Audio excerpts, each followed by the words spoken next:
Bon, au moins Congolais, Congolaises, aïe comprendre agriculture c'est quoi. Au moins les lois sont reculés dans Moka ou les République démocratique du Congo, les pays où est Tony Bozui. Mais les lois sont reculés, to commis Sima, ata Soudan où a commis les Kabiso, et ça pour la négligence où biso, ba papa na ba maman na ba gente qui paka agriculture. Les lois Chine, Afrique du Sud, Amérique est développé pour la agriculture. Quand même Zambie, un petit pays comme ça, biso toujours nous sommes na Zambie, c'est pas normal. Agriculture mboka est développée par agriculture. Sans agriculture mboka est coquille ko développer. Ba image wana ya bilanga na eza ya ngamboko na salaka na zana ba travers na zana na bateau na salaka yango siko na sengi na bandeko oyo bazana posta ya kosala agriculture parce que mabele na ngai ezoko produire 1 hectare ozoko récolter 60-70 sacs. Il y a manioko to mona de azo mazo illustrer biso wana. Mais oui donc ezana mabele moko ezana rentable donc ezana rentabilité mbangu. Oui très bien. Biso na Congo toza na retard il y a 20 ans ya nzala. Oui. Pourquoi on va 20 ans? Oui, parce que dans un pays comme Congo, aucun ko somba, aucun ko defaka lipa dans 2 jours au pays mbongo. Est-ce que c'est normal? Batele melon a boutou pardon. Donc voilà, et puis au bon le âge na ngabo na mutu mo azangi netina azo manque pour na lipa 200 francs. Et ça normal te bilo na c'est ça la ngamawa. Yango moni combat na ngana azo telema peuple congolais faut tout ça la bilanga. Tout ça la bilanga rien n'empêche yo mutozo tala ngai na beauté na wala que yo ça la bilanga te jamais. Tala ngai bien ngai na sala la bilanga. Mais okoye banga te na ndaku na ngana zanga masangu te na zanga makala te na zanga fukuté donc na zalaka très bien. Si je vis dans ce corps, ce n'est plus moi qui vis, car Jésus en moi, c'est l'espérance de la gloire. Je peux vivre sans toi, loin de toi je suis perdu. Je veux être ta demeure, oh oui, pour toujours. Entendre ta voix à chaque instant, oh oui. Je m'offre à toi, je t'appartiens, oh roi éternel. Merci d'avoir choisi Exemple TV pour vous informer. Mesdames et messieurs, bonjour, bon après-midi. Ça dépend l'heure à laquelle vous allez nous regarder sur Exemple Télévision à la présentation. C'est votre humble serviteur Décaré Bachia Mobala Sangou. Toujours le jeu de vous servir. Exemple Télévision avec son nouvelle émission Salon des Savoirs. Salon des Savoirs, l'émission qui est présentée par moi, votre humble serviteur. Laissez-moi de quitter cette lourde responsabilité qui m'a été confiée cet avant-midi. De remercier l'équipe technique qui est dirigée par celui qu'on appelle Barézi Baza. Merci pour la confiance. Merci aussi à toi, Déomar, celui qui est derrière la caméra. Il assigne le son, cadrage, image, tout. Aujourd'hui, un grand merci. Un grand merci à tous nos abonnés. Vous êtes plus de 36 000 abonnés en train de nous regarder partout au monde. Je vous dis un grand merci. Merci pour vos likes, merci pour vos j'aime. Ça me fait énormément plaisir. Mesdames et messieurs, comme on dit toujours, Exemple Télévision, Axénal de belles mélodies, Axénal le beau garçon, Axénal de émission qui toque. Voilà, Salon des Savoirs avec sa nouvelle facette. Aujourd'hui, sur ce plateau, sur cet endroit, je le transforme en mon plateau. J'ai le privilège et l'honneur de recevoir pour vous un mécénat de Dadi Mouna. Mais c'est Dadi Mouna, il va nous parler aujourd'hui de qu'est-ce qu'il fait. Il est un agronome, il fait l'agronomie, il va nous parler de sa carrière, comment il a débuté sa carrière. On va un peu essayer de parler quels sont les avantages de Yarosala Bilanga, des avantages dans les Alarani, convenant de la Ranini. Et sur ce, par exemple, TV, tout à la théâtre, tout à la comédie, tout à la musique, tout à la délire, karaté, tout à la émission, où il peut s'arabino, bana pour tout bana Kinshasa, où il y a la émission, où il y a sala bilanga, avantage ni les anakasa ko sala bilanga. Donc la place au Lukambono au Panzango na Masangato pour pendant le Rosongo to par la peut-être qu'il est à Dubaï parce que tout le monde a commis à Dubaï, tout le monde a commis Chine, tout le monde a commis Louf par-ci par-là. On peut aussi tourner notre page Yarokende Kosala non bilanga. On peut trouver qu'est-ce qu'il y a de meilleur dans Katsakuna. Je vous dis un grand merci. Soyez vraiment attentifs dans cette vidéo. Le Roni par exemple, Monsieur Dadi à Kolobana Biso dans cette émission. Je demanderai à Dé aussi d'être d'accord avec moi au fond de la caméra. Tout ça déjà bonjour papa Dadi. Oui, bonjour messieurs les journalistes. Boni papa. Kimia. Et mon abattu le bazui libako Rolando Léon Nakata Exemple la télévision. Bato bazui libako pour na rolanda nga lelo. Nakanisi ba mingi pe o bazola nanga. bayebi nga pe bamonaka nga on a la chaîne différente déjà voilà oui litiranga toujours ezakaka pona bitumba ya retard oyo ya biso ba congolais toza na retard ya 20 ans ya kolia litinanga eza il faut to sala agriculture to sala bio voilà bio il faut to longola nano stress wana koliaka biloko ya mindele tout d'abord na ko présenter na batu oyo bazolanda ngai na monde entier. Je m'appelle Dadi Mouna, je suis le fils du chef coutumier et puis na salipé agronomie. Donc souci nanga est toujours nazaka na vision ya mokonza mboka pour na kosunga mboka et puis pour na kolakisa peuple congolais ba oyo bazali bana ya mboka agriculture c'est quoi. Donc voilà souhait nanga lit nanga nde yango wana. Voilà, papa Dadi abi eza souhait na ko lakisa bana mboka bazali bana mboka avantage nini eza na kata ko sala bilanga et surtout ko lia bio au papa Dadi alobi libiso. Voilà, toi qui maman na kata ya masolo na biso papa Dadi dis-nous un peu yo au banda musala ngo wapi. Bon, tout d'abord nga natangeli yango na ITP Mbankana kuna na centre d'appui na Kadim na Mbankana na silisi baiti danga kuna en plus père a eu pouvoir coutumier père a commis mokolo yango moni relève wana ngai na zu yango alors comme nazana mabele o eza non exploité sol d'ouverture yango na monique non na koki kolala te ezana batu mususu oyo bazolinga basala agriculture bazoko yeba te place ni nonga na kozwa terrain na sala agriculture yango ozomona à travers ya émission oyo ezo sunga ba congolais na ba congolaise mingi bazobenga nga pona kozwa mabele po basala agriculture ba ye ko comprendre ba parisien oyo bazana ba poto alors yango wana na ye ko lakisa batu na travers ya émission oyo ezo sunga ba congolais na ba congolaise ba o bazali banda ya mboka ba o bazalaka na posa ya kolona agriculture ezo sunga bango makasi mingi bazobenga ngai na ba chaîne différent voilà c'est ça. C'est ça, aujourd'hui, aujourd'hui, l'ici, au côté qui classe, au Tangeli agriculture, les lobes récitant en haut, tout le monde. Précisément, papa Dadi a Evrara, côté ni, na Maluku, au Evrara côté ni déjà. Voilà, ngai résidence eza na commune ya Maluku. Et puis Mabele eza précisément na commune ya Maluku, na ville province de Kinshasa, na district ya Tchang. Eza na ba Congo te, eza na Bandundu te, eza na Maluku. Donc oui, na Kinshasa avant Mbankana, des sites agricoles nde eza nde place wana. Eza place wana. Voilà, to kota na kata sujet maman ya actualité, il m'a site agricole eza na. Dis-nous expliquer bato ba kota so ba c'est ba mon anglais agriculture za la ka misala ba maman ya kala et pourtant yo lobi ko tangela yango. Avantage ni za ko sala bilanga. Bon, omoni congolaise aye ko comprendre agriculture c'est quoi. Omoni lelo soki to reculer na mboka o lelo République démocratique du Congo eza pays o etondi bozui mais lelo soki to ye ko reculer to komi sima ata Soudan o akomi ko leka biso eza pona négligence oyo biso ba papa na ba mama na ba gente to kipaka agriculture te lelo Chine Afrique du Sud Amérique est développé pona agriculture. Quand même Zambie oyo un petit pays comme ça biso tozo no somba masango na Zambie c'est pas normal.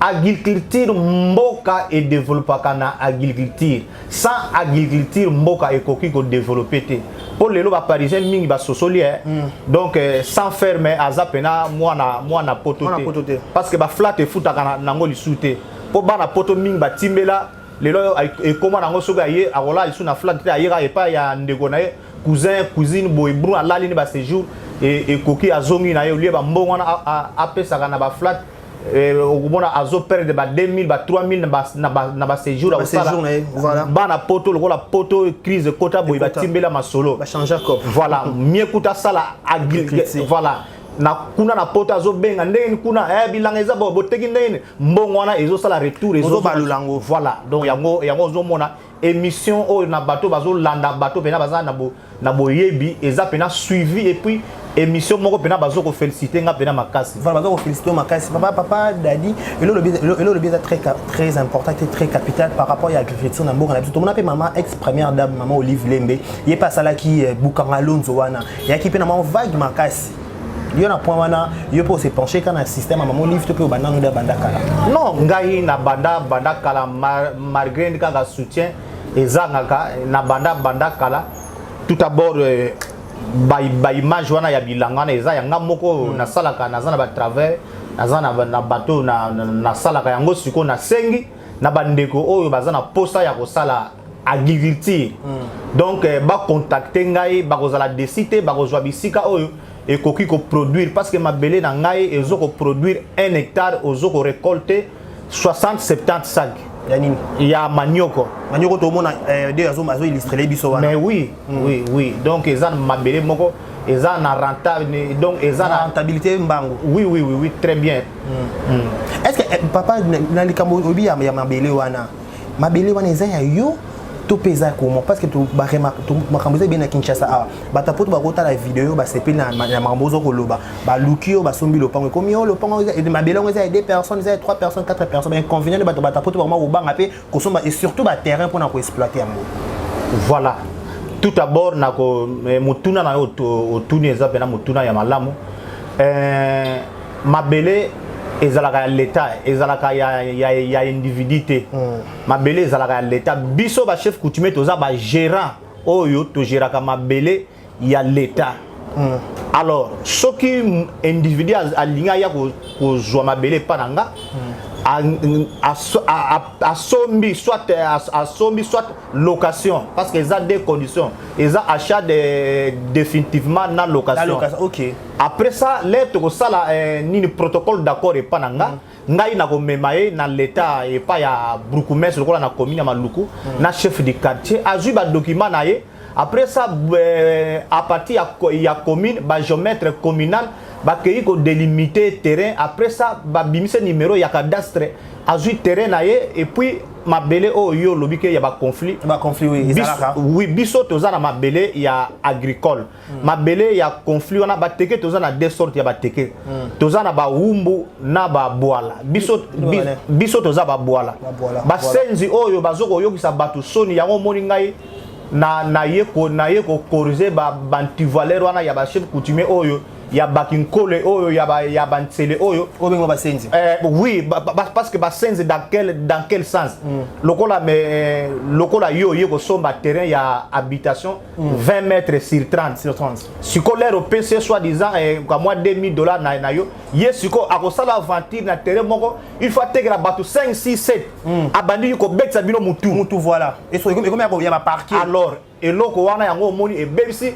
réputation ya ba chef coutumier or que biso toza na biso ba chef wana te biso toza ba chef ya ba village oyo to teka mabele ya agricole biso na mabele ya ba terre agricole toza na biso na ba makambo wana te biso soki mutaza na posa ya kozwa terrain na ye to yokani entre ngai na individu wana to sali protocole d'accord na memi na commune et pas ya bourgmestre na memi et pas ya chef de quartier azui ba document na ye et ti aleki na cadastre a ba borne na ye ba tracteur eza badi ko sala misala na ye donc voilà différent oyo toza entre bango na le monde très capital à papa Dadi olobi bozana na deux sortes ya ba mabele à location na mabele à définitivement sur mabele à location wana ba tout muto ya na ba délai il y a un élément précis au récolter bambongo na yo pesi après une fois bakati aux hommes tout ça il soit avec ko pondre so wana oui mabele eza ya location pendant 5 ans nga na zana posa na zwa 20 hectares 30 hectares pendant 5 ans au sali au tigi mabele non nga na linga zwa concession na ngai libela et tikali définitivement ya bakoko na bakokolo na nga eza donc tu as deux sortes ya contrat achat pour du bon na location pendant 5 ans au tigi mabele. Voilà papa Dadi lobby le montre capital lobby que na place to kende kotika ba mona biso peut-être na ba Dubaï na ba Chine kokota commerce donc comment mutuna so so ba nika commerce à Dubaï ya Chine biso to sopani kuna c'est le moment aussi ya ko se pencher dans l'agriculture peut-être yo ko sala noter ou ko trouver ba travailleur tout le papa a dit question, est-ce que le travail est permanent pour que ça la moto est disponible était au salaire musala ce qui est allé pourquoi pas que soit $5,000 non tout $3,000 non que coûte son affaire ya gré c'est parce que tant aux ça ba bilango ça ba pondo ça ba foufou to mona wana ba tomate ils ont pour ça mo comme ça licolo et c'est pour cela to ba que projet il y a chef de l'État ils en marche tant le projet chef de l'État en marche il y a gouvernement asimbaté et il y a na yo nanga soto sanga to pesi du wa papa dadi le besoin le kambo oyo explication avantage ni nezali na monto zo sala bilanga bon avantage ni nezali na monto zo sala bilanga tout d'abord au monde le kolangai na wuti na commune ya maluku na ye na centre ville est-ce que yo soki ndeki to fani bo est-ce que yo soki ba yebiso te yo boyeba ke ngai na sala ka bilanga le chef kutima bo lati ndibo lata kawana makambo échangea makambo na kala à l'époque ezalaka ke no mutu soki chef coutumier soki azoleka azanganga te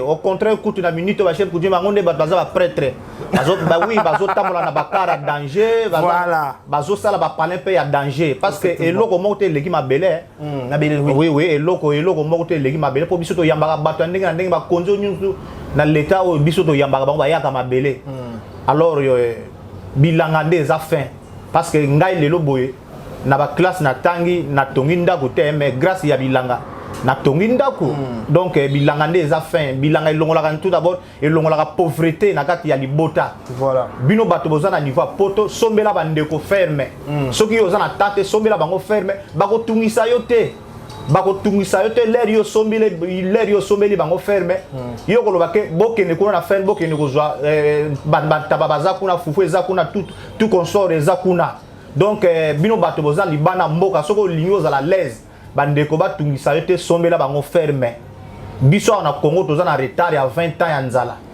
Oui. Pourquoi on veut 20 ans ça? Oui, parce que dans un pays comme Congo, aucun somba, aucun defaka lipa dans 2 jours au pays mbongo. Est-ce que c'est normal?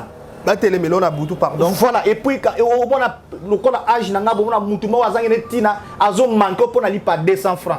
Et ça normal te bilo na c'est ça la nga mawa. Yango moni combat nanga nazo telema peuple congolais faut tout ça la bilanga. Tout ça la bilanga rien n'empêche yo mutu zo tala ngai na beauté na wana ke yo sala bilanga te jamais. Tala ngai bien ngai na sala ka bilanga. Mais okoyeba ngate na ndaku nanga nazanga masangu te nazanga makala te nazanga fufu te. Donc nazalaka très bien peut-être na wenze na ko somba peut-être ka moi Thomson même biloko pe ya ba vivre frère na biloko sutikela na lingango ko liate ponga na liaka naturel.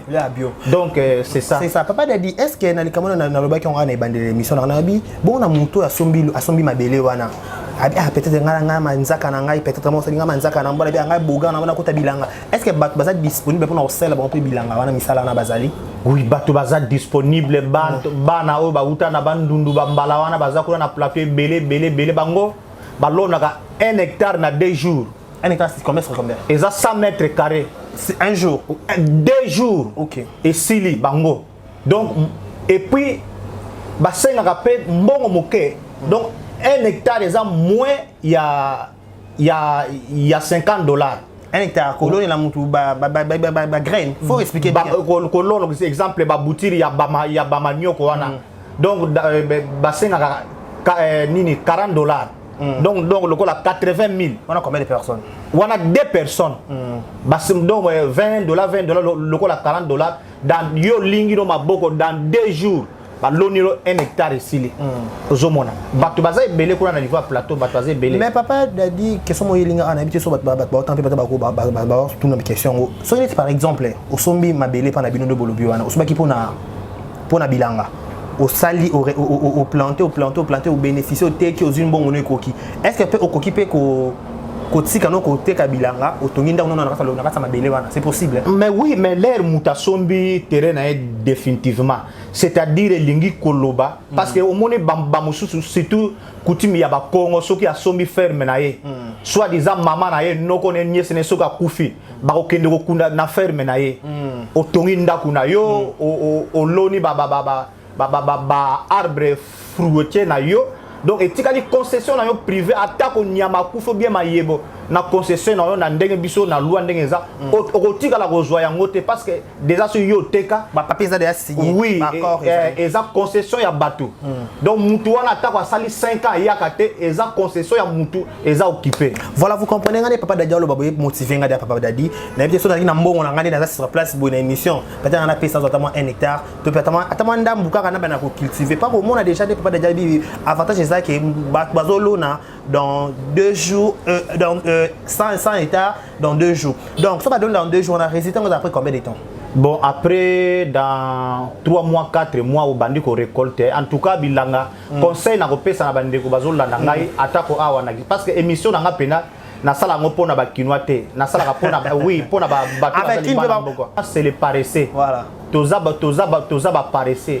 Au moni na minito, déjà c'est to lali l'air to koma na ba 16 heures.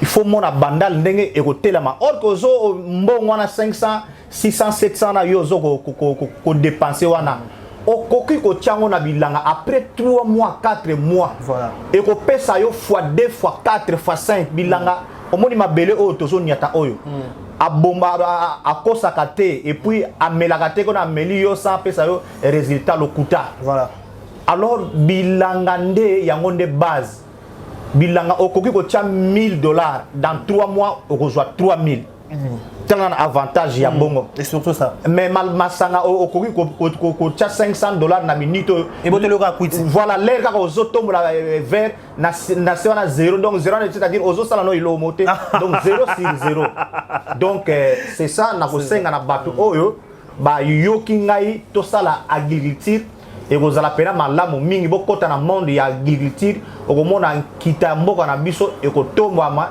et puis to ko sil sapé nzala na mabota bato musu babanga pe okota agriculture papa to nyoso na suka déjà bato musu ba babanga pe agriculture ngo au monde obandi agriculture ngo bilanga pe cité moi bilanga est raté ce qu'on a point au rôle bani voilà en tout cas aux apena mayele na mutuna wana et puis au salinga bien pour na expliquer conseil na ko pesa na bato bazo na vision bakota na monde ya agriculture ma mingi bazo benga ngai ko yoka mabele yango ti prince eza combien de kilomètres ndeko na ngai attaque aux huit terrain pas na ngai te quel que soit quelconque mutumo alobi que non mabele na ngai eza pembe na prince ko joa mabele wana te mabele ya prince eza mabele ba utiliser depuis à l'époque ya Kasavube et comment fatigué ba tcha ba engrais chimie donc loko la oyebi na yoteler okomona mabele oloni après 3 mois au tiebi biloko bandi ko maigrir voilà na bato na bango ba bato azo même réputation que non bilanga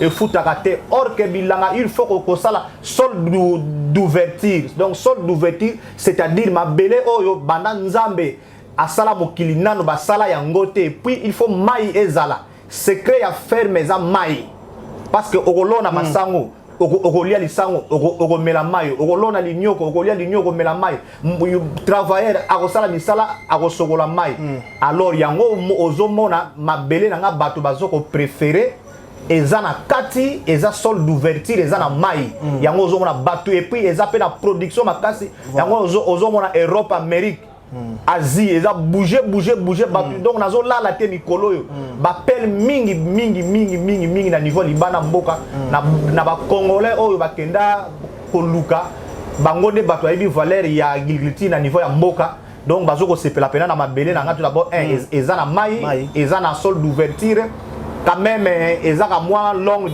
distance mais eza plateau de Bateke ville province de Kinshasa ke na tongo na ba après-midi ozongi moto ezokota ba jeep ezokota donc eloko moko ya mabe ezate papa Dadi lobi to faire confiance parce que pas naï mabele na eza na mai soki oloni okozala décider okozala te ke o na lona ki na koti mbongo na ngai et simbilité pas Dadi dikampo ya montant bato baza korenga biki bino neta leleki ofumino mabele cher tant bana ko s'implanter cher bato ba ko selo pe sous talo donc prix penza est-ce que pas na prix abordable to pesa excellent ba ninga nyos bazali non na muto ya zui ka moi ba hectare belé toujours ça la réduction wana na lobby yango na muto azana ka moi ba hectare belé wana réduction ezo salama donc ba benga ngai to ko solola eza nango Pour ça, le peuple congolais, il faut lia na lia pour ngai na sala ka 2 ans 3 ans na bela ka te pour na lia ka na tirer lia ka bio. Oui, na lia ka biloko na ya ba vivre frais ote. Souci na ngai za pe ba ndeko pe ya ba congolais pe ba kota pe na rythme wana. Parce que bio pe des appels talo na kin photo lo balika mona ko pour na lia bio na net na famille ya ba tout 6 faut dépasser ba $20 par jour, tout ba $30 pour lia bio pe na convenablement. Et bon, à qui la faute? Pour biso ba peuple congolais, to lingi ko sala bilanga te lelo soki to mi pesi ko sala bilanga bio et ko sala moins cher. Pour lelo soki zo sala pour lelo soki za cher parce que batu baza ya kotanga pour ya kotanga oyo bazo sala bilanga. Lelo boy na à travers ya émission o ngana zo sala soki batu ba koti pena na monde wana ndenge na zo mona batu ya mingi Europe na Asie de l'Obi na Asie na Amérique bazo kota mingi pananga après une année l'air ba ko bana ko bimisa production et ko zala pena malamu lokola nani mama moko boye na Canada lobi bi souci na nga eza bilanga oyo nazo sala oyo il faut na fongola balimentation na niveau ya Kinshasa donc tous les 24 communes bandal wap na tie balimentation ba aubergine biloko news ba pondu tout mosusu na ko tiango na Europe tout eza ide moko ya malamu ozomona. Voilà. Ils ont des mots à malamu. Ils ont des mots à malamu. Pas dit comment on a souka déjà entretien na biso autre qui des passages chez nous exemple TV. N'habite sur conseil du groupe ça na bateau yo bazara toujours na ba négativité na vie. Ah nga ko na bilanga te e bilanga musika musala e belé. Donc conseil du groupe ça donc et le moyen na mutu to ça to na bandal awa.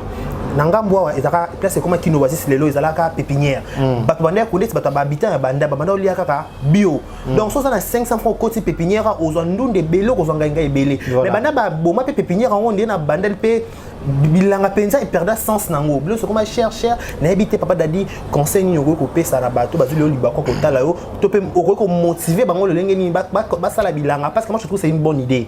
À la place on kende duba no peut-être tout c'était. La place on sala ba terrasse ba action. La place on sala belé ça va flat papa d'ailleurs lobia il faut d'abord que ça la bilanga que ça la bio ta yo mo ça la bateau baza permanent ata so monite ngana za na 100 états na kwa ngachata 2 personnes 4 personnes juste la disponibilité en mbongo na yo au luki papa dadi au sala à connecter papa dadi réaction na yo par rapport et to pe conseil no pour na bateau bazaka penza balemaka pour na ça bilanga ko lo ba nini ne conseil na pesi na bateau yo bazotala ngai aza na posa ko sala bilanga bon na ba image pe des euros les capable de dire on a voir les des euros ba bon voilà bo pesa nga confiance boya na mabele na ngai bokozala décider tala lokola avant-hier nazalaki epai ya ministre ya agriculture na tuni nga bino en tout cas monsieur ministre siko na batu oyo bazozwa ba terre pa nga ba petit agriculteur.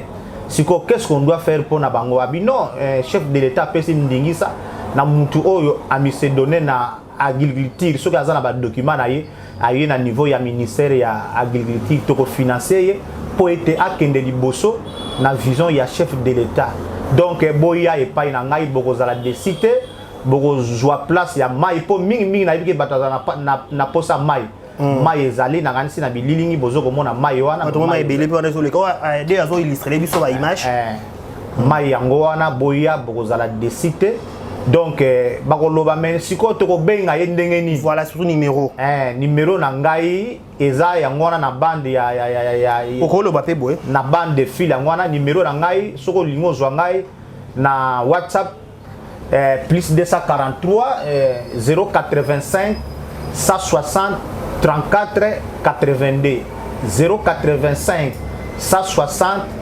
34 82 mususu eza 082 93 74 553 082 93 74 553 soko beti mese muna dadi mobimba okozwa ngai téléphone ngai ezalaka 24h/24h okozwa ngai nga naza pona bino tuna nga ba question nyonso tu ata 1h du matin na kolamuka c'est mon boulot eza service oyo na ndimi po ete kosunga bandeko baza na vision ya kosala agriculture. Voilà, papa Dadi a besoin de vision à kosunga bateau baling kosala agriculture. Moi je vous demanderai une seule chose. Na bateau Baglandi exemple TV. Vous êtes plus de 36 000 abonnés, vous avez parcouru ça sur confiance. Souci na ngezaka moko. beau constater papa Dadi. Au moins dans la place, il y a aucun comité, bah moi on a fait ma rambe belé belé, tout na ba fête, ma rambe belé belé, surtout chez maïle na biso na kati ya bilanga, to promouvoir en que c'est busika et ça la bien. Pour preuve ex-première dame maman livre tout monde na ba photo, il y a kota mana bilanga là ta ba boots, là ta ba chasser, là ta makamba kota, à ça ba tomate, à ça ba avantage na kati ya bilanga. Donc papa Dadi so ko motiver sous biso maman bilanga. Donc on a l'obligation et le devoir d'en faire parce que l'avenir de la RDC s'en dépend aussi de nous et surtout la jeunesse. Et ça rapport ba maman coûter, ba jeune producteur, ba jeune garçon ba poto, ba possibilité na bon, laisse pas boire on a ba nzembo. OK, c'est bon. Ba ko boire kao. C'est des sources de provenance à mon ozo ba na te comme likama. Surtout ça la tama bilanga wana ba toza disponible pour na ko sunga bino bazali. Pour preuve, tout le monde a image, tout le monde a manioko, tout le monde a tomate, tout le monde a maï, tout le monde a état à moulaï. Donc il y a des séries. Le fait que nous allons expliquer à l'objet que papa Dadi n'a qu'est-ce qu'on a tout par rapport il y a est-ce que le ministère de l'agriculture va reconnaître comme agricole? Oui, na ministre. Mikanda na yo normal. Non, yé moko ministre monsieur Antoine Kasonga Mukuta. Azana une grande étendue pas inangai. Azana étendue ngakuté pa na ye. Eza kuti likambo ya koloba te parce que ye azosala makambo ya minene kuna na mabele kuna na ministère ya agriculture kuna bazana itandi monene oyo ya soba epai na ngakuna naza mutu ya koloba te epai ya ministre parce que otala kaka oyo eza émission moyen to loba mingi eza te donc boya bokozala décide émission eza suivi bakonza mboka balandaka ngo eza émission moko eza très sérieux eza émission moko eza ya ba responsable donc boya ebele na bino bandeko bozo kolanda ngai boya ebele to tombola nkita ya mboka na biso pourquoi pas Congo oyo ekende liboso ka mwa ba mboka mike ezoleka biso pona nini to fongola mitema bino bandeko bokenda ba mboka bapaya bokenda ka po ete ko luka boya ko salisa mboka ba mingi lelo bokenda ti lelo boyebaka te côté bohuta botika bandeko na bino kaka boy ayango moni émission na ngai eza réveiller diaspora lamuka ngongé beti boya to salela mboka donc voilà lit na ngande yango wana na bandeko oyo bozolanda nga partout dans le monde donc voilà merci papa Dadi on est dans le koloba toujours papa Dadi est clair avec ses dires a expliquer son nabo sembo donc numéro AP si wana a ko répéter on a sous quand on a des annoncés na nga ko répéter on soit pour la meilleure audition mais dès pas rechercher l'émission on a bande des écrans moi je vous dis un grand merci faites-nous confiance à chaque fois quand on vous propose des choses c'est toujours pour votre avantage on a toujours la volonté et ya ko lac Sabino marambo bien je vous dis un grand merci à tous nous qui nous ont suivis aujourd'hui un grand merci à toi Elion Allen Open dans les diamants du président pour la confiance. Merci à Deo, c'est lui qui était derrière la caméra. Merci à papa Dadi pour la meilleure compréhension. Numéro 1 Souka. Moi je vous dis un grand merci. D'ici là, portez-vous bien bon ce programme sur nos antennes d'exemple à la télévision. Numéro papa Dadi. Numéro Rangaï ESA 0 plus 243 085 85 160 34 82 85 160 34 82 ou bien 082 93 74 553 soki obeti Dadi Muna okozwa ngai 24 heures sur 24 heures na pesi mbote na ngai na ba fermier na ngai mama Daniela Ikombolo na Londres papa Yume na Montréal kuna papa Amuli kuna na Flori kuna et puis monsieur Bakari kuna na Québec na pesi mbote na monsieur Serge kuna na Suisse kuna na pesi donc boza ebele oyo bozo kolanda ngai na monde donc boza ebele na pesi bino mbote bo pesa nga confiance kaka ndenge bobana ndenge bo pesa nga confiance nzambe azala na mabota na bino émission na ngai ezala pena suivi et bozala malamu mingi na pesi bino mbote ciao.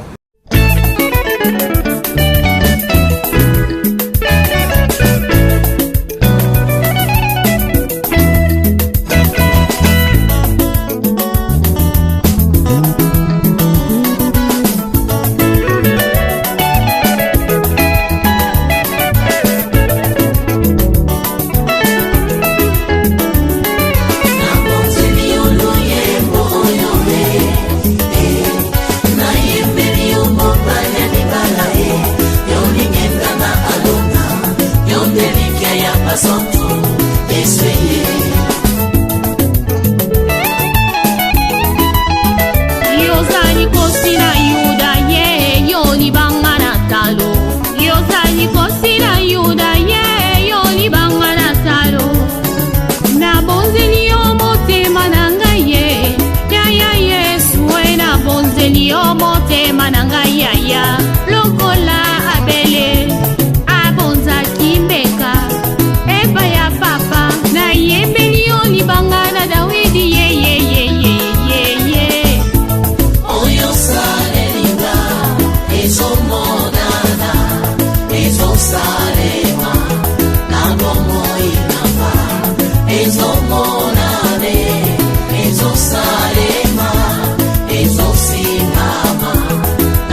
Ashanja bomoi nanga lolenge ya kozala nga sae abongola bomoi nanga oh yeso yo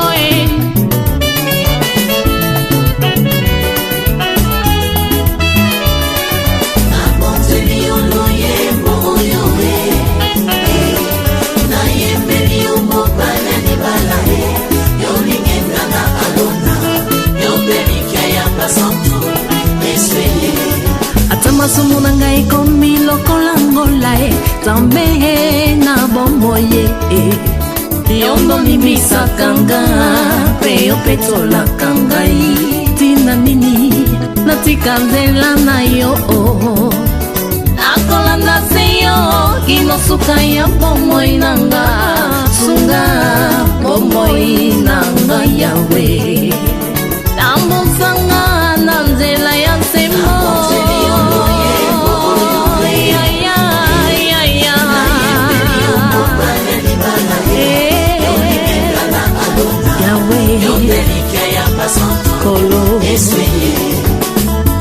Yo na papa bozali moko Salete yo na ngai tokoma moko Nazala mukanda yokoma makomi Na luyembo nanga bato basuwa bomo Nga biloko yo nde mungwa yopesanga saveur Yo osi yanga rivière papa inondinga Aikoni yo moto papa pelisanga Ozamba ineve na pusa papa sulajenga Mwana mpate Alléluia nzambe na pomo Pembo nanga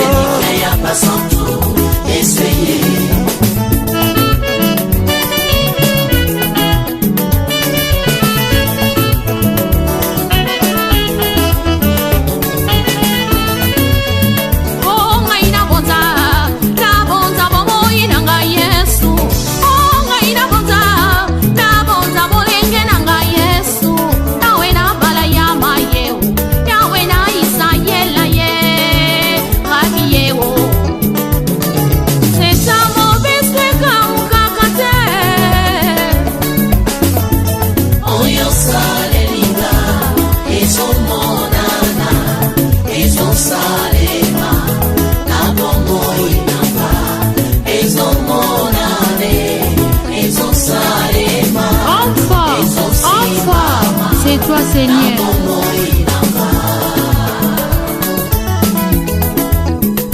Ngai na ye kotombola kiti ya bokonzi ye Ngai na ye kotombola trone na lola ye Rabi ye lipasa na nkembo ye Ata makasi esili ye Papa yo nde opesaka nga makasi Ngai nasala na kati nelang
Simon IPPDA.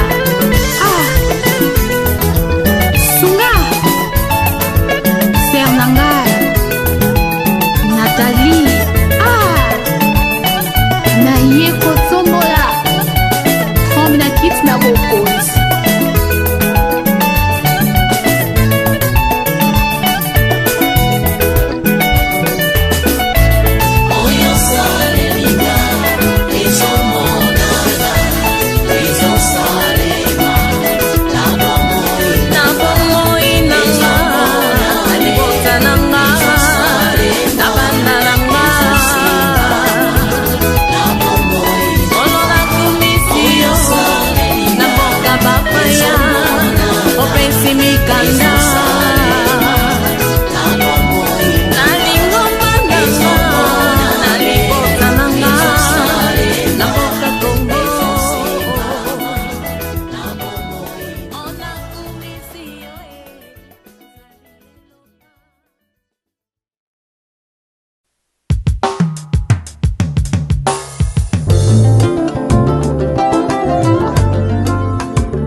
eau vive qui deviendra une source de vie.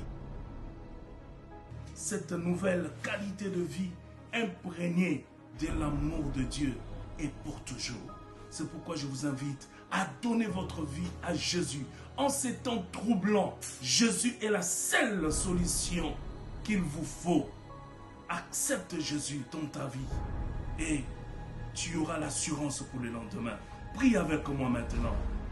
Comme une offrande de bonne odeur, je te donne ma vie,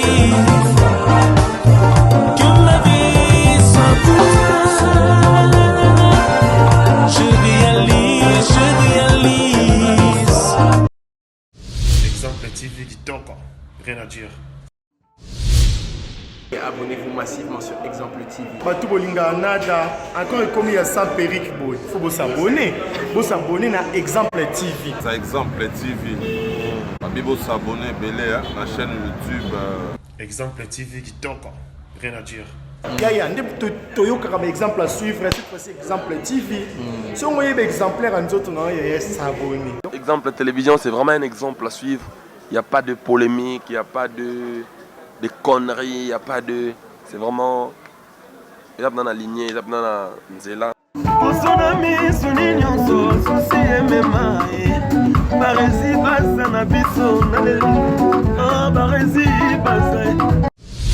Exemple TV qui toque, rien à dire.